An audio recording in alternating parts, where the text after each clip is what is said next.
All right, welcome everybody. Sunday night. Oh my God, Sunday night. About to say Sunday night football. Thinking ahead here. Sunny days in Detroit show. Vikings post game. Lions win 30-20. Am I right? 30-20. 30 to 20. 30-20. Go 12-4 on the season. Second time in franchise history they've gotten 12 wins in a season. I believe the last time they did that was 1991.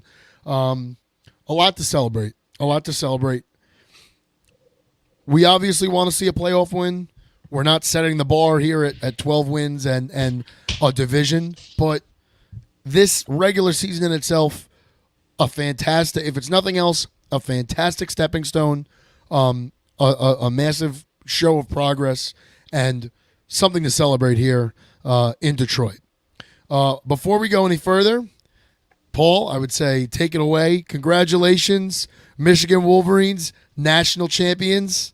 Yeah, I mean, listen, I'm happy for them. I'm happy for the Big Ten.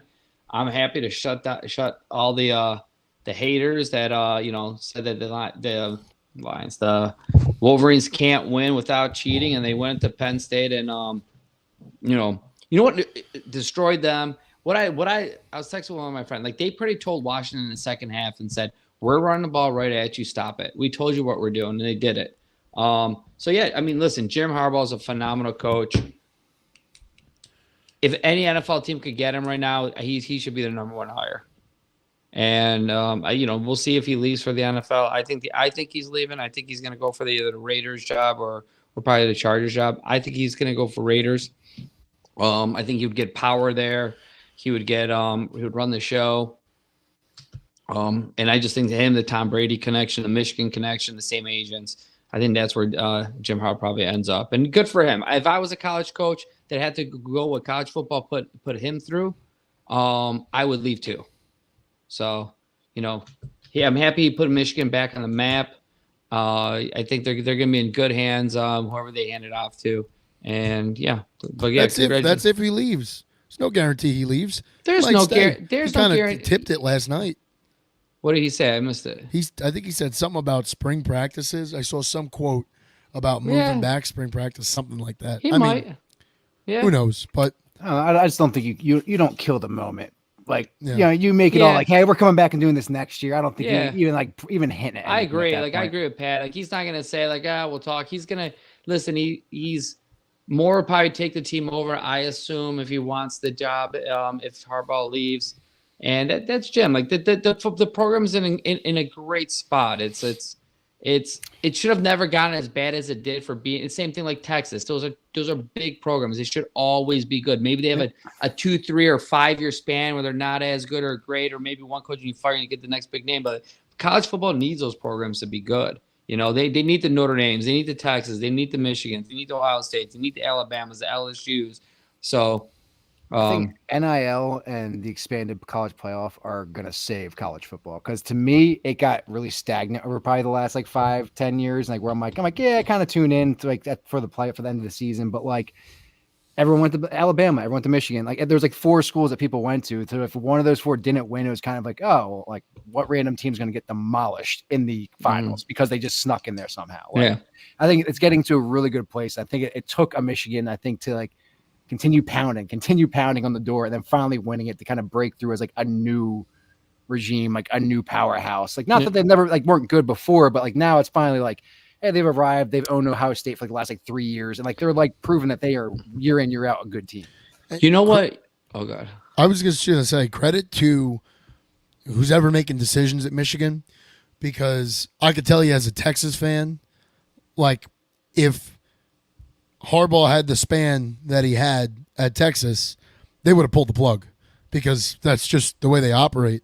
Like there was a lot of people that wanted Jim Harbaugh out at Michigan, and they worked it out with that 1 year extension or whatever they did. The point is they stuck with him. They stuck with him, right? They saw the progress in the program, they saw where it was going, and they stuck with him. And credit to them because a lot. I mean, there's discussions right now. At this point, I don't think it will happen because it's enough time has passed. But maybe it will. Like people are talking about Ryan Day getting fired at Ohio State, and like I get it, he hasn't beaten Michigan, but like this is a guy that's lost what 3-4 games in the past since he's taken over. This is a guy that is a field goal away from going to the national championship last year. You know, a last second field goal. So it's like a lot of these programs guys are in, they're out. I credit to Michigan for like sticking to their guns, sticking with their guy, because that's a top 3 job in the country, right? Like that's doesn't get much better than that. So people would be lining up as we just lost Pat. The storm is really nasty. So hopefully we can keep the stream going. But I just credit to them. Yeah, you know, and Jim Harbaugh, like people wanted him gone. And so I guess it was 3 years ago. That I think it was 21. That was the first year before they went to Alabama. Like going to that year, like he went, and I believe he became, from being one of the highest paid coaches, if not the highest paid coach in the Big Ten, he redid his contract and made himself one of the lowest paid quarterbacks. Right. Coaches. And I know in that contract he had a bunch of incentives. Beat Michigan State, get this bonus. Beat Penn State, get this bonus. Win 10 wins, get this bonus. Win the Big Ten West, get this bonus. Win the Big Ten title, get that one. Go to the playoffs, get that. And you know what? He hit all of them. And not only did I hit of them, I believe like the Big Ten West bonus, he gave all the money for all the people who lost the money the year before for COVID. Like the people who are like in the athletic minor department, coaches, right? Yes, the minor coaches. He paid them. If you want a good guy, a good dude, that's Jim Harbaugh. He's a good guy. He cares about his players. He loves his players. He loves his institute, and he just does it right. He teaches you to be a man, have responsibility, go to class. Like listen, I know there's some people that might hear this and they might think opposite, and they're going to automatically assume all this with it's cheating, the scandal, and they're going to look at this differently. But, you know, I stand by him. When he said he's innocent, he's innocent. I'm not saying that someone's not responsible because something was happening on your turf in your time, and there apparently should be that. But he wasn't the one doing it. You know, another thing too is like I thought it was really cool. I actually always was like, that's pretty cocky. I don't know why they say it, but like they say it, so I would say it. Like whenever you see in a locker room, he'd turn to his players and say, "Who has it better than us?" And they'll say nobody. Like I just thought that was just another like arrogant, "We're Michigan, we're better than you" kind of quote. But I don't know if you heard it, they talked about it yesterday on during the game and how it started. Did you hear?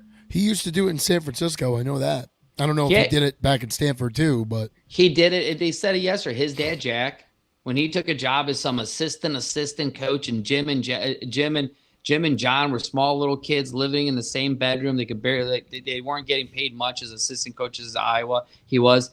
And I think he said they lived in a small 1-bedroom apartment or 1-bedroom house, him and his wife and his sons, and they didn't have much. And his dad would always come to him and be like, "Who has it better than us?" And the boys would say, "Nobody." So like, it's cool that his dad started this back in the day when they didn't have much as a family, you know, and he just kind of kept that going and, you know, keeping it together. So, you know, congrats to Jim Harbaugh. Congrats to Michigan. I think as a Michigan person, they deserve this. And you know what? I think you could look this year. They were the best team in football.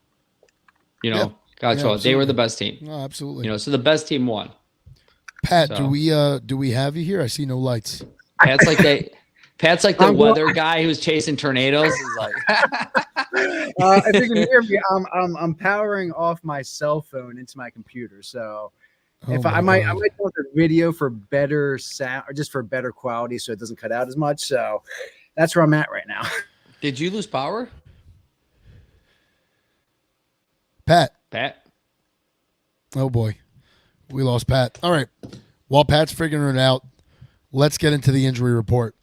Sam Laporta goes down in the Vikings game. We all saw the video. We all were watching it live. Looks like a hyperextension on that knee, on that left knee. As of right now, so it looked real bad. A lot of speculation. Now, Paul, at any point, stop me if you heard anything more than this. Campbell today was talking about Laporta. He said the diagnosis was promising, still an outside shot, but promising. So was this today's comments or is this yesterday's comments? I saw it on a tweet today. So I don't know if this was, I don't think it was yesterday's comments. See if I could pull it up. So I mean, so Yeah. all right, so yeah, so the kind of like the breakdown of like if you know I someone doesn't know like the way the injury happened. Injury happened second quarters. Laporta leaves the game, doesn't look great after the game. You know, I know different doctors are tweeting and hey, it's an LCL, it's a PCL strain, and you know, all of us here are hoping that hey, maybe he misses 2 or 3 weeks and he can make it back to the lines and make a deep playoff run. Pretty quickly, I think in the press conference, Dan Campbell says, "Listen, it's not as bad as we first thought, but it's still not good." About an hour and a half later, hour and a half later, you got a tweet from Ian Rappaport and also from someone on CBS and says that per source, so someone in the Lions organization says Sam Laporta MRI is good and it's a hyperextension and a knee bruise. So, and then Dan Campbell talked about it the next day, kind of confirmed what we said and said that he has an outside shot to play, and he said that yesterday. So I don't know if he said more today, but I know yesterday said he has an outside shot. Someone asked him if it's a week to week, a day to day. He goes, "This is a day to day thing." So he said the next 48 hours are going to be key. So from from anyone else, like this is pretty much. I mean, I know there's probably different degrees. It was from of today. That quote, Paul, from 97 won the ticket. When Yeah, I he guess does- his weekly spot. Tuesday mornings he does, yeah, a 97-1. So he for anyone like listening, just like a little reminder, like I'm sure there's a lot of injuries like this that happened during the year. Two bigger ones that I was familiar with was, you know, we played Kansas City week 1 on a Thursday night. Travis Kelce kind of went down to the same injury. They thought it was more serious.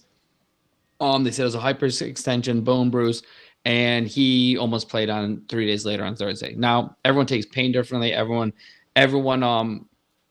reacts differently to these injuries and swelling, and that's a big part of it, your pain tolerance. You know, Kelce did say if it was playoff time, I would have played. Another guy is in the Eagles. Lane Johnson had the same kind of injury, hyperextension, knee bruise. The Eagles reported that week, this is like 6, 7, 8 weeks ago, they said, I think it was going into that Cowboys game. They said, hey, he's probably going to miss 2 weeks, 3 weeks, and he ends up playing the following Sunday. I, for some reason, believe Sam Laporta is going to be on the field when it comes Sunday. That's my belief. Maybe I'm just hoping, but I think he's. I did read a story about him at Iowa last year. Did something to, I think it was his knee. It was MCL sprain or I don't know what it was. I think he got in like an emergency. Basically, I'm paraphrasing here. I don't want to fuck this up, but had a significant injury before a bowl game and still decided to play anyway. So if we know anything about Sam, he's a tough guy. He's durable. And I think he's gonna play. And I think if we don't, I think it'll be one of those things. If we don't see him this week, I think we'll see him if we make it to the following. I think we'll see him in the divisional. If we make it there. Yeah, I don't think this is gonna be anything that's listen, David Montgomery had the same injury. He had the same injury week 2. We thought it was way worse. He got carted off the field against the Seahawks, went to this, and then they said it was a hyperextension and it was a bad knee bruise too. The following week he did not play against Atlanta. Atlanta was the Gibbs versus B. John Johnson, but he played 3 days later in Green Bay, so he played in 10 days. Right. You know, so and that's a running back. So I don't know how different it is and how they're cutting and moving, but it's the same kind of injury David Montgomery had on his first injury when he went down in, I believe, the second or third quarter against the Seahawks and was carted off. And I remember me and Pat were sitting right there. He had his head down, towel, looked like he was crying. I was like, his season's over. So yeah, I agree with you. I think he's going to play. And, you know, like maybe we could hit this topic just really quickly. I was mad when it first happened. I'm like, why are we playing them? But at the end of the day, like you only can dress 47 guys. One guy's a backup quarterback. You got a long snapper. You have another guy. You're already down Brock Wright at that point. You got down Brock Wright. You got James Mitchell. And you know what? If this is the beginning, middle of the second quarter, if this injury happened in the fourth quarter, like why is Sam Laporta still playing in the fourth quarter? You got to play guys. You know, you don't have that many spots on your team to play. Like this isn't college football where you have 8 centers dressing. And 8 guards and 8 tackles. And not for nothing. I mean, I know obviously when I had called you at halftime, it's a bowl of emotions. We don't know what's going on. Yeah. We're pissed. But I was at the beginning of the week, I was a little more cautious, like, maybe we shouldn't really play guys. But then as the week went on, my mentality going into this was kind of, I really didn't want to see Amon-Ra play as much as he did. Just because he was in with like 2 minutes to go in the fourth quarter. I'm like, why is he still in there? That I didn't like. That I thought we could have pulled the plug on. But but then again, he also gave us the go-ahead touchdown too. Or not the go-ahead, but the fire back. Going into this, there was still the outside shot that we could have gotten the 2 seed. Yeah. And you have some people say, what's the difference? Well, the difference is getting potentially 2 home playoff games, and we know how much better this Lions team looks when they're at home. And we know, listen, at the quarterback position, how much better does Jared play when he's in the dome, in a dome in general, but at Ford Field? You want, Dan obviously, Dan wasn't out there trying to hurt guys, but he wants to put them in the best position to go to a Super Bowl, right? Yeah. And I think doing that was kind of what you had to do. And, a lot of these guys that we're concerned about were young players. They're rookies. They're second, third-year players. They're going to play. We're not talking about a 38-year-old center. We're not talking about, whatever, a 34-year-old linebacker. We're the second youngest team in football. Yeah. And to that point, it's like, listen, you got CJ Gardner coming in the game. He needs to learn how to communicate. He needs reps. He needs reps. And not only he needs reps, he needs reps with the starters so they communicate in the backfield and talk with one another. Him and Kirby know how to talk. Him and Iffy know how to talk. Him and Cam know how to talk. You can't just say, this isn't backyard basketball. Hey, go take your one-on-one shots. Get warmed up. Right. They need to work together. Sam Laporta needs to work together with the O-line, with Amon. And, it's easy to say now, but if we lost this game in Minnesota and we didn't play starters, people have been like, man, I don't know. We lost to Dallas, a late game, and I know we should have won, and now we lost to Minnesota. You don't want to head into the playoffs on a 2-game losing streak. How silly would you feel if we bench guys, we lose, and then Dallas and Philly lose? Yeah. And we're sitting there going, well, this was really dumb because, and man, this is football. Like, guys get hurt. They can get hurt on the practice field. They can get hurt on the training facility. They can get hurt getting out of their fucking car. So or you could be like your boy tight don't end. Bring him up. Don't bring him up. Your boy tight end. Don't bring him up. He blocked me. Don't bring him up. He got hurt walking down the steps and stepped on his Fourier. dog. No, he was playing fucking volleyball, and he lied about it. He blamed it on his dog. Yeah, he blamed it on the puppy, which is fucking animal cruelty. All right? Yes. Someone should call. Forget Mike Vick. Call the ASPCA on that son of a bitch. Yeah, completely lied. To wrap this up, Paul, Khalif Raymond also goes down. Yeah. Now, Dan seemed pretty. I don't have an exact quote on Dan. Seemed relatively optimistic. I think less optimistic than they do Laporta.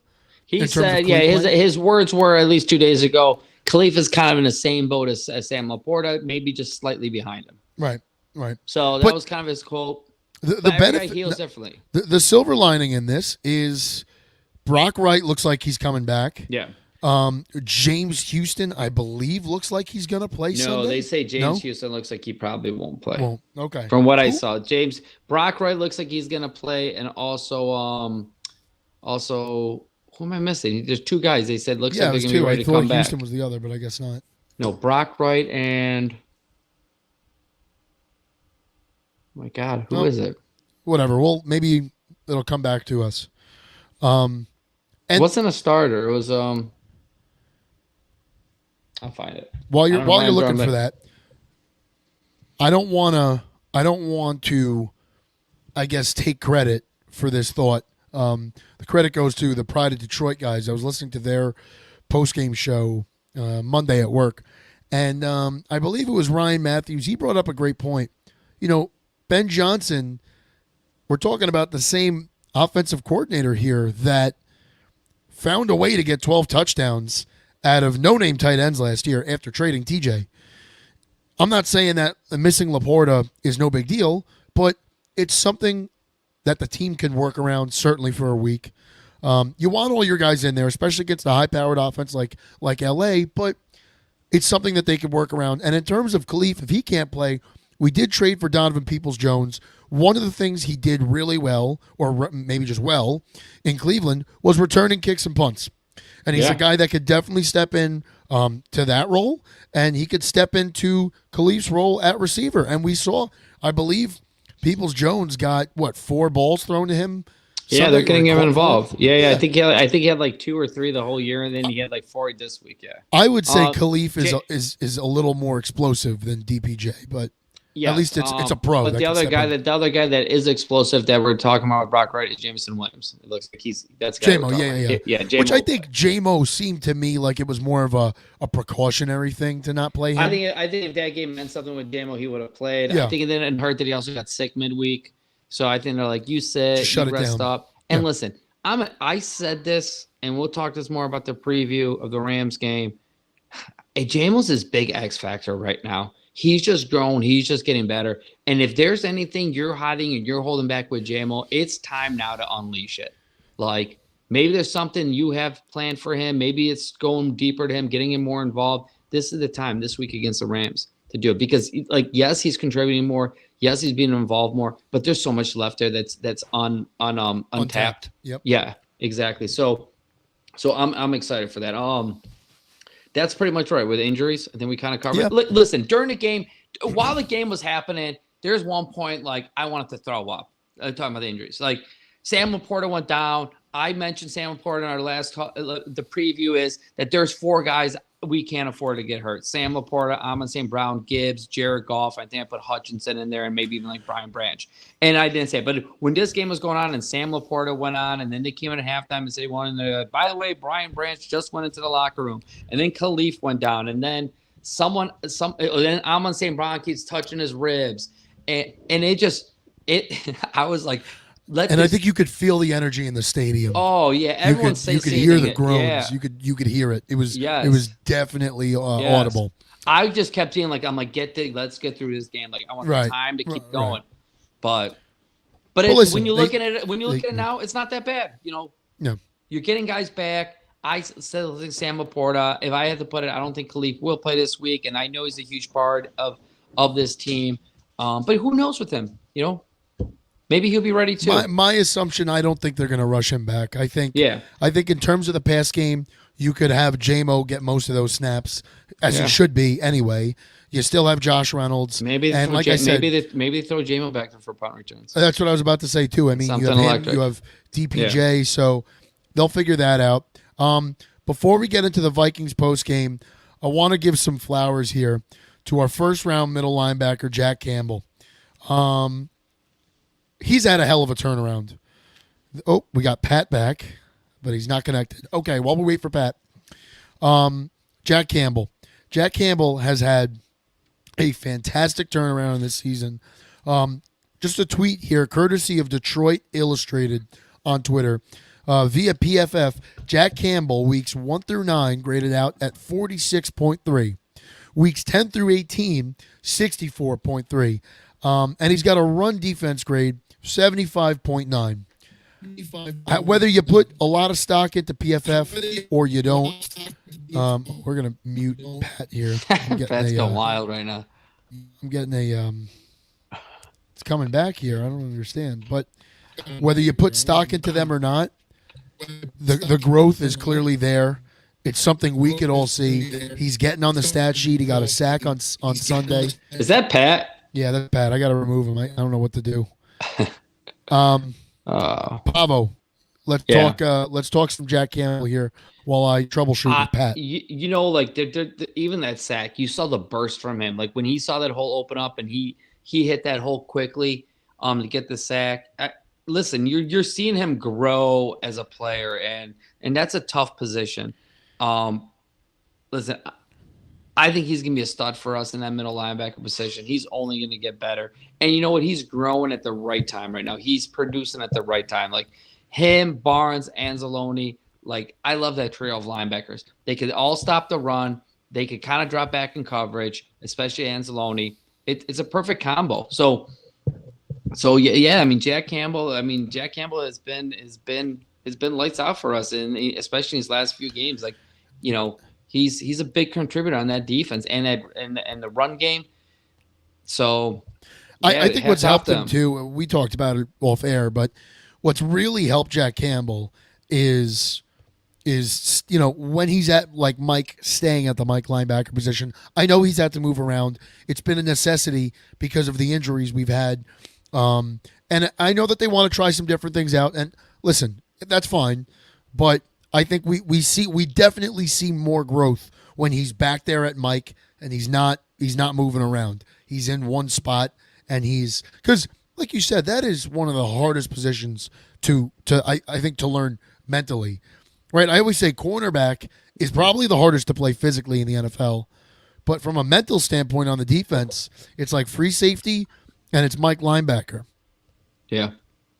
So, Vikings post-game wrap-up. Paul, you want to start us off? Yeah, I mean, listen, I think these last games of the year are always hard games to kind of grade, like where the Lions really are. You're working on things. You're trying to get through a game without getting hurt. I think just even us as fans, I think I talked to all you guys. Like we almost felt like it was a preseason game for us. We wanted to win. You still know you're fighting, but it wasn't that same urgency. And like I understand the players don't feel that they shouldn't feel that way, but they do.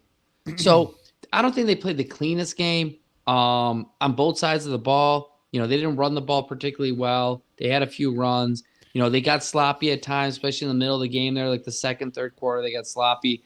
But nothing that I saw that's like concerning to me. Like I know some of you, some of us will, have talked about the defense. I know we've mentioned that the defense has almost given up 200 yards to a receiver in 3 straight games. But let me remind everyone, like we're talking about CeeDee Lamb and Justin Jefferson, probably the 2 top receivers in the league right now. I'm okay with that. I'm okay with that if you're stopping the run Stopping game. the run, yeah. And at the end of the day, both of those games, they didn't give up more than 20 points. One they gave up 20, one they gave up 19. I understand we gave up more in the Vikings game the week before, but I don't think listen, this is when I say, and I don't even think it's a scheme anymore. When you look at the defense, like who's like a real big weakness? Now, I agree. Yes, it would be great to have a true big physical number 1 corner that could take those guys out. There's about 4 or 5 guys in the league that are the lights out like that. But besides that, who's a weakness out there? I think the weaknesses you could find, obviously, yeah, we're shaky at corner a little at times. I honestly, D tackle is a concern. But I'm saying the backfield. And from the backfield, I mean, I don't think you saw Gardner Johnson's best game, but it's his first game back from major. But he also made plays. He was involved. That, but I'm being subjective but here. Right? But when I mean, so let me go back. When you look at the team, I'm not just saying from like this one performance. When you look at the team as a whole right now, and you're like, wow, we really need to get better at that position. I think Kirby gets hot and cold back there. He finds a way to pick. He finds a way to get picks, but he also has some blown coverages here and there. And once again, young player. He was a 4th round pick for a reason, right? I mean, he's outplayed that, but there's going to be growing pains, right? 4th round picks are typically projects, and I think third once round, again, just drafted third round, whatever. Yeah. He's definitely played better than where we drafted him, no doubt about it. But still, the kid is still growing up in this league. I think ultimately, if there's a worry on this team, I do lean more defensive than I do offensive, and that's just I know we could score 30, 40 any given night, any given day, right? Where I worry is our defense. And what I'll say with our defense is they've made strides. They've made major strides.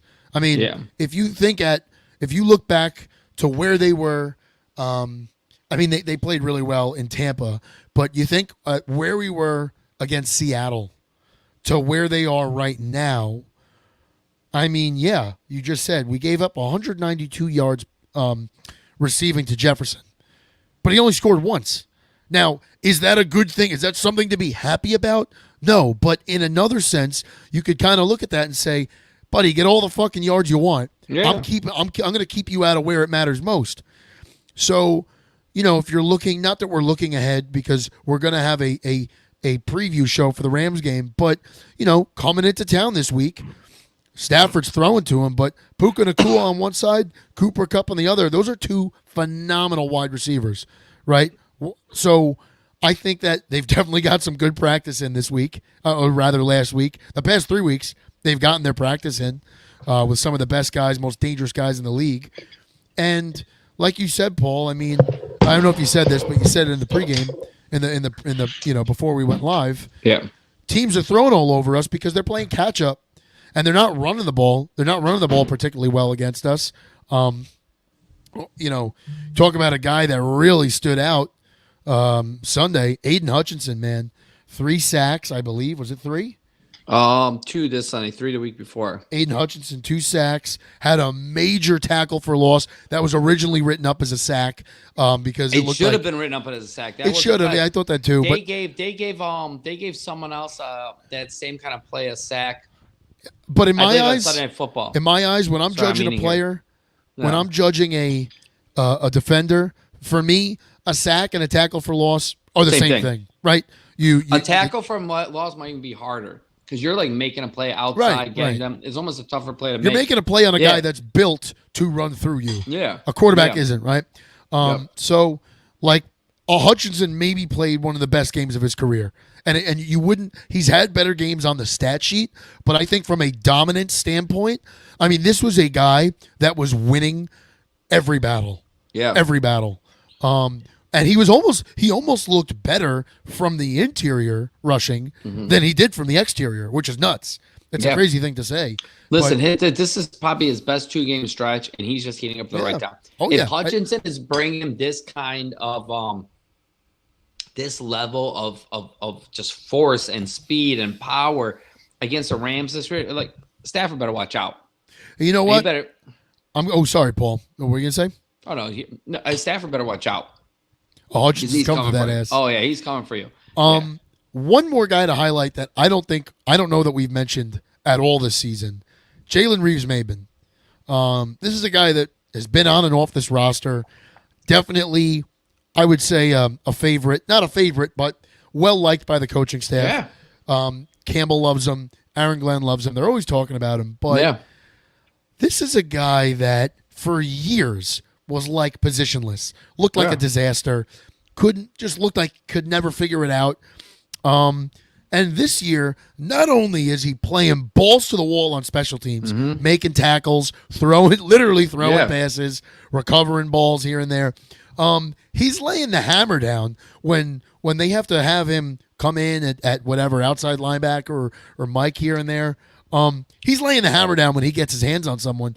He is a guy that you actually feel comfortable if Anzalone or Campbell gets a stinger, they got to come off for a play. Yeah. If Jalen's got to play a whole drive, I mean, you feel relatively comfortable. I mean, listen, I didn't look. There's a reason he's the backup, and those other guys. But don't forget the guys starting over him are playing out of their shoes too. Yeah, listen, he also for what it looks like on the depth chart, he's passed up Malcolm Rodriguez. He's being trusted more, and I think the speed is there, and I think he's just kind of fits their scheme. Like they want guys on defense who are fast, right? Get to the ball fast, especially I think now that we're blitzing a lot. Like this defense has changed. Like I don't know what the exact statistics are, but at least it looks like we're blitzing much more. And I think like we're blitzing in different ways. We're sending guys from all over the place. So listen, it's I know maybe yard wise and passing wise. Sorry. Man. That I'll let you take over for a second. I was about to say, looks like a little frog in your throat. Overall, I'm very pleased to see where this defense is, how they've progressed, and they're doing it at the right time, right? They're doing it leading into the playoffs, and we all know. I mean, especially when the Lions are home, if you could just give them. If you could keep teams to under 24 points, we feel good about winning that game. Yeah. Right? I mean, the offense is clicking on all cylinders. Yeah, we might be without Khalif Raymond. We might be without Laporta, but there's 4 or 5 other weapons at Jared's disposal. So that's really what I'm looking for. I'll tell you what, I feel comfortable at home. This is at home. If we hold anyone under 30 points, like, I don't want to be that. I hope we could hold another offense of 21-24. But if you tell me right now, Rams score 28 points this Sunday, I'm probably betting Lions win that game. I think we put up 31, 34 points. Right. You know, on the road it's different. On the road it's a different story. Listen, you can't operate as smooth, and your audibles and your, communicating the offensive line, feeling the energy from the crowd. But at home right now, I think for me, I mean, we won't get into the preview then, but I think the Lions have so much firepower at home on turf that if you hold someone under 30 points, that's what that means. You don't turn the ball over often. I think you're winning the game. That's where the offense is right now. I agree. I agree. And exactly what you just said, as long as offensively we're not turning the ball over. Mm-hmm. Because I will say that if there's anything, as much as I think this defense has progressed, it still has its deficiencies. And if there's anything that makes it hard to overcome, it's turnovers. As good as this offense is, that's the last thing we need. Yeah. You want to be in the driver's seat. You want to be the one controlling the tempo. You don't want to be on the flip side where you're playing catch up the whole time. Yep. Yeah. So. Anything else you got about the Vikings? You want to go go over? That's all I got. Yeah. All right. Let's get into wild card round headlines. Do you want to start this off here? Yeah, sure. I mean, it's the NFC is a blonde-haired elephant in the room, and I know it's at the tip of your tongue here, and you just want to unload. Oh. Yeah. Okay. So, I mean, sure, I'll say it. I'm sick and tired of Kelly Stafford. And when I mean I'm sick and tired of Kelly Stafford, I don't hate her. I don't wish any ill on her or bad luck. I mean, I don't hate her in like a passion, but I'm sick of you. I'm sick of you making this about you. You had absolutely no reason to go on Instagram and repost Matthew Stafford's a clip of him saying goodbye and thank you to the city of Detroit when he left.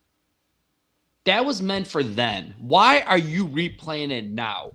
What are you trying to get out of that? What kind of reaction? Like, you so need attention that you don't feel Matt's giving it to you at home. You want all the women in Detroit to say, "We love you, we miss you. You're an inspiration." Like, fine, be an inspiration. This is not about you right now. This isn't about Detroit like saluting and thanking Matthew Stafford this game. You know what? Unfortunately, it came the first time in the playoffs. It was supposed to happen next year. It's coming this week. There is no salute. There's going to be no putting Matthew Stafford sitting on the bench in LA with his hands and having this crowd get up and give him a standing go. That would have happened last year in a pointless game, either in the first quarter or fourth quarter. Like, this. And then today in your podcast, I'm like watching you and you're putting your clip and how emotional it's going to be for you to walk in that stadium. Well, and you had some. Paul, it is kind of working. If she got you to watch, she's getting the views. In that sense, of course I'm gonna watch it, but I'm watching it, but like I'm not buying into it. Like, what you look like a cheese ball. You look like talking about, Detroit deserves this so much and this that, and being like, and then you know what her next posts are? Her next posts are Detroit fans opening up Rams jerseys and putting it up. That's who's tagging, because she's trying to get these women and these people to be like, I'm more of a Stafford fan than I'm a Detroit fan. And I got like no place for those people. I believe in like letting everyone have fun in the stadium.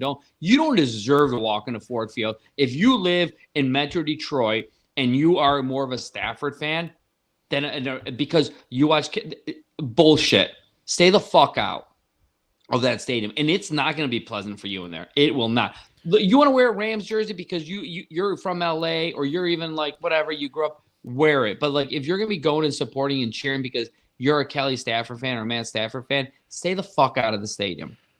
And it won't be pleasant. There's going to be problems. There's definitely going to be a lot of those, though. The camera's going to find them. They're going to find guys in Lions hats and Stafford Rams jerseys. Did she put a girl today on her Instagram tag? And like, this is what I mean. She's stirring it. Talk about it on your podcast. Why is your next story a girl in a Michigan State shirt that just got her package delivered and be like, oh my God, it's here. Like, Yeah. I'm gonna have to wear this. Like you would go to Michigan State. That shows why you go to Michigan State. Like it shows how smart you are. Like, I don't know, man. I'm so over her. Why are you even fucking coming to the game? Stay home, take care of your kids. Like, I think the kids are going too. For It's a playoff game. They're gonna be up in the suite. You think they're youth? Okay, this is what I was saying. I bet you they're not. I don't think they're giving her a suite. Unless she's going in the owner's box. Yeah, something like that. She probably. I would maybe she's with the owner box because you know what, their owner doesn't care. They probably won't be there. Right. So, I don't say Sheila's not going to call and be like, Matthew Stafford, yeah, you want a suite? We got you. We're giving you. You're going to get your one suite as an owner that you're going to sit into with Cooper Kupp's wife and go ahead, cheer, whatever you want to cheer about. This is what I hated, and this is why I didn't want this game. Yeah. Strictly for this, because I knew all the media attention.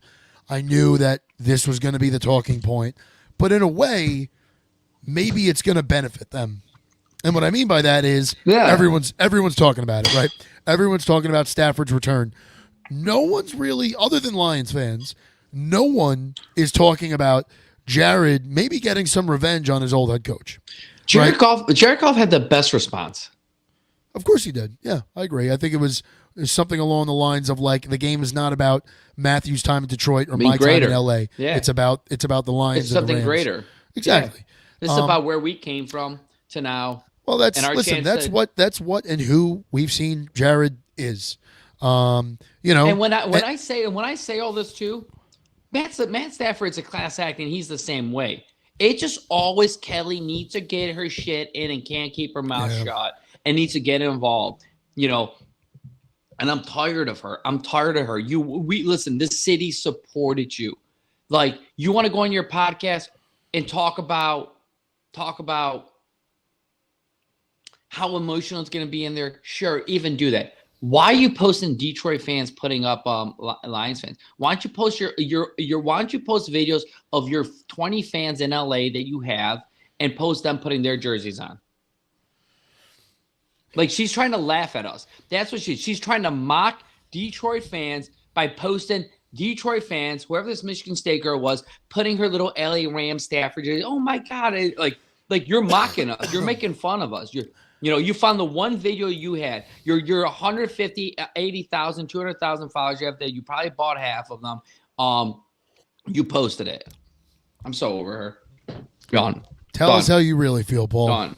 Done. I honestly, I wish her in a way, when I say the worst, like, not like I wish her like anything bad to happen. She's been through a lot. Her story's remarkable. Like, I like her as a mom. I like her as it is. I also do believe that it wasn't for her, Matt Stafford would still be in Detroit probably as a quarterback. But like, do I wish her to get a little stomach flu before kickoff and she can't make it to the game? Sure. Little throw up, has to stay home at the hotel, has a virus. Why not? Like, now I'm gonna jinx myself, and I'm gonna not be able to. Yeah, I was about to say, Paul, I don't need you shitting your pants on the ride up to Detroit. Yeah, I think that this is an opportunity for Jared to maybe stick it to his old head coach, right?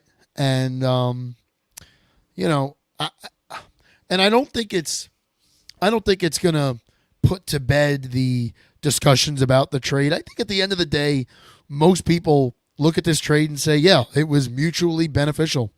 The Rams got their Super Bowl. The Lions were able to accelerate a rebuild. Because let's be honest here, without trading Stafford,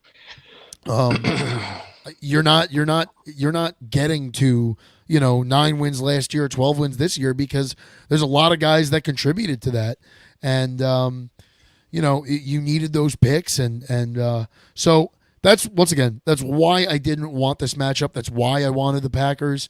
But it is what it is, and you know what? Whether I love Stafford, I'll always love Stafford. Those Stafford jerseys in my closet, I don't really put them on anymore, but I ain't throwing them away. And when the day comes that I one day have kids, they're going to know about it. He's going to be the first guy that they know about, because he's the guy that, well, for me in New York, right? He's the reason I became a fan. So absolutely, there's a place for him. But right now, he's not here anymore. He elected to leave. Jared Goff's our quarterback. He's done a fantastic job this year. And this is our team. This is our guy. And we got to rally around that. And once again, just to bring it back to that game and how it's beneficial, I think it's beneficial because no one's really, from the national standpoint, no one's talking about us. They're all talking about Stafford's return. They're not talking about Jared. They're not talking about our defense. You know, they're not wondering if Taylor Swift is going to be up in a suite and the camera's going to be on her. Like, that's what's also really helped this team throughout the year is there was an opportunity for a lot of distractions and they just never really happened because I think the guy to thank is Dan Campbell. He's a galvanizing guy. He's a guy that I think we saw Rex Ryan do this in New York. Kind of loud, kind of says a lot of things that are like media worthy, but like kind of makes the rest of the national audience forget about the team. And they're just kind of talking about Dan. And it's not bad things, but I think Dan in a way takes a lot of pressure off these guys each and every week by kind of like, you know, whether he's getting the reporters to laugh or he's saying something funny or he's asking a fun question, whatever it may be, him and his quotes. And I think a lot of that's done on purpose. Mm-hmm. Like, I think naturally he's a goofy guy, but he's certainly not as dumb as people like to, you know, make him look like this blockhead kind of guy, meathead. He's a guy I think that really knows what it is to be a player because he was for so long and takes, like I said, tremendous pressure off these guys. And I think this week, the Stafford headlines are kind of taking the pressure off the Lions. Not the pressure, but they're taking a lot of like the attention, which is good. Which is good because at the end of the day, who gives a shit about attention? We are here to see this team win games. If you're in the audience and you're listening to us, you're probably a Lions fan and you want to see this team win games. Yeah. We're doing this twice a week because we want to see them win games and we're excited about them. So who cares what the national media says? The national media laughed at us all offseason. They laughed at our draft. They laughed at Dan Campbell when he was hired. You know? And all of that has proven to be bullshit. So why not, man? Why not? Yeah, I'm going to read here something just from Kelly Stafford's like part of our podcast. She goes, however tough it will be, they're going to try to make the best of the moment. She goes, if you really think about it, it's kind of crazy, Kelly said. I'm telling myself to enjoy it because what was the likelihood that this scenario was going to happen? That's our first game back in Detroit. No one would thought it would be a playoff game. You win or you're out. This is a once-in-a-lifetime feeling, so enjoy it. Matthew's first text to Kelly after they knew this was going to be the outcome after the game, wrote to Kelly, texted her, let's fucking go. Like, he's pumped. He's here to beat us. He wants to ruin our night.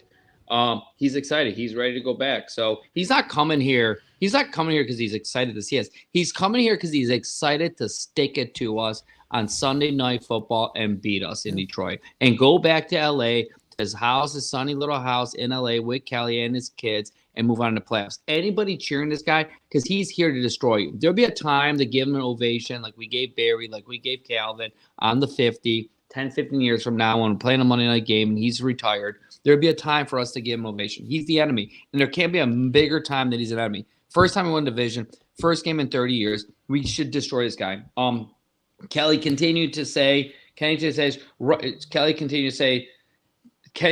said, I'm still figuring out how she will get tickets for herself, their kids, and extended family. Right now, there's zero plan, she said. I don't know how I'm getting there. I don't know if I'm going to go into the game, if I'm going to have a seat. I have parents asking me. I have friends. I have teammates. I have people in Michigan asking me, what's the deal? I don't know. I don't know the deal. She said she usually tries to keep Matthew out of ticket logistics, but she had to ask for help since the remaining tickets are limited. Matthew's solution was what you expected for a calm, cool quarterback. He told her about the one suite still available at Ford Field, which he found on the Lions website. So, yeah, Matthew might be trying to fill it up. So good. Come to Ford Field. Get ruined. Like Right. You're a wannabe Taylor Swift. That's what you want attention. All right, Pavo. What else we got on the headlines? We'll save the rest for Friday. Yeah. Listen, not much. I I know they don't play it a Sunday. I know it.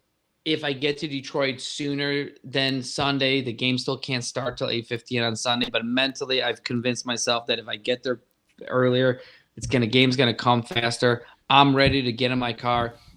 I decided I'm going to drive to this game. I want to enjoy the drive. I want to listen to sports talk radio through Pennsylvania to Pittsburgh. Yeah, so I'm heading out there Thursday night,